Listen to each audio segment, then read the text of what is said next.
Ég vil vitna til heiðurs og dýrðar míns himneska föður. Bræður, ég frá sveitinni og meðan ég var þar í sveitinni reyndi vopnað hópur að taka líf mitt. Ég þekkti ekki Guð á þeim tíma. Þar var ég beittur líkamlegu og sálrænu bindingum og ég hélt að ég myndi missa líf mitt. Þá á þeim tímapunkti bað ég og hvað til drottins að hann hefði miskunn að hann gæti varðveitt líf mitt. Drottin svo yndislegur að hann færði mig frá sveitinni hingað til borgarinnar og þar var mér boðið að kynnast kirkjunni, fagnaðarerindinu og ég samþykkti boðið. Og í fyrstu spádómnum talaði Drottin svo fallega til mín þann atburð og sagði við mig: Sonur, þú baðst mig í hljóði þar og ég segi þér, sonur, að ég heyrði það. Það var ég sem varðveitti þig, sem verndaði þig og leyfði ekki að líf þitt yrði tekið. Bræður, ég hafði ekki sagt þetta neinum en það kom til mín í hjarta. Það voru svo fallegir tímar þar sem Drottin lofaði mér fríði,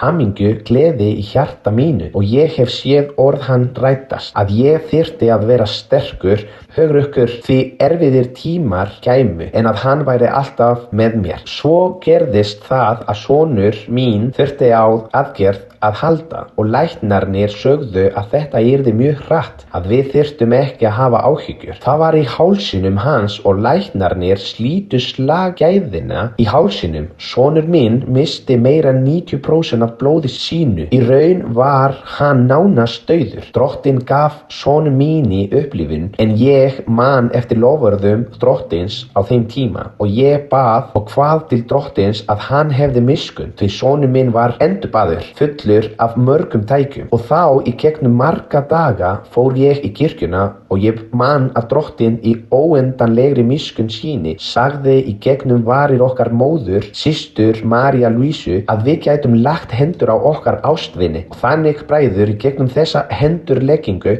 Drottin svo yndislegur að hann leyfði sonur mínum að opna augun í þeim augnablikki og ég gef heiður og dýrð til Guðs því hann gaf honum lífið aftur og í dag hann með okkur.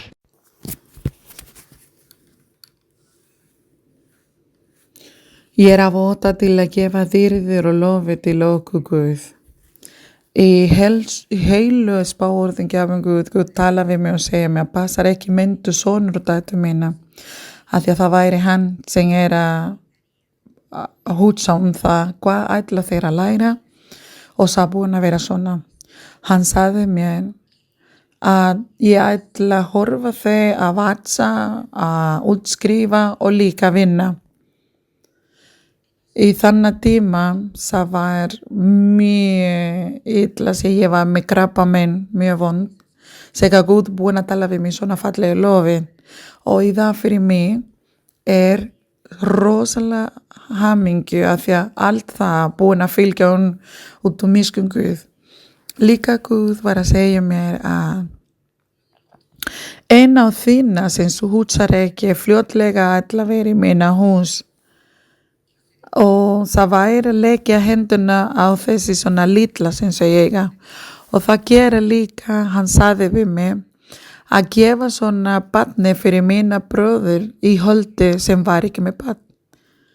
En það var svoleiðis, þau búa í Galísíu og Guð lofa mér þessi stuttferð og hann gaf mér svona penning og það var svoleiðis og þegar við voru þá, Guð leyfa mig að tala eins og hann helsa barninu mínu af því að mína mákona spyrja mig sem sakir ekki og ég bjóða að koma í kirkju og hún langar að leyfa að leggja henduna í barninu þeirra eins og Guð búin að lofa þá.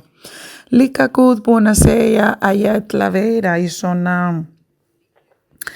í andlegri verslu, þegar Systir María Luisa kom og ég búin að sjá það og líka Guð búin að lofa mig að hann takar í burtu svona verki frá mína líkamannu og það nokkra mánuð seinna ég var mjög illa í njánum mínu og seinna svona bibliokynning svona í Jobb kapla nummer 2 Guð búin að helsa mér í þessi fallega bæn sem Systir María Luisa gera og allt það ég að vota fyrir dýrðar nafni Guð.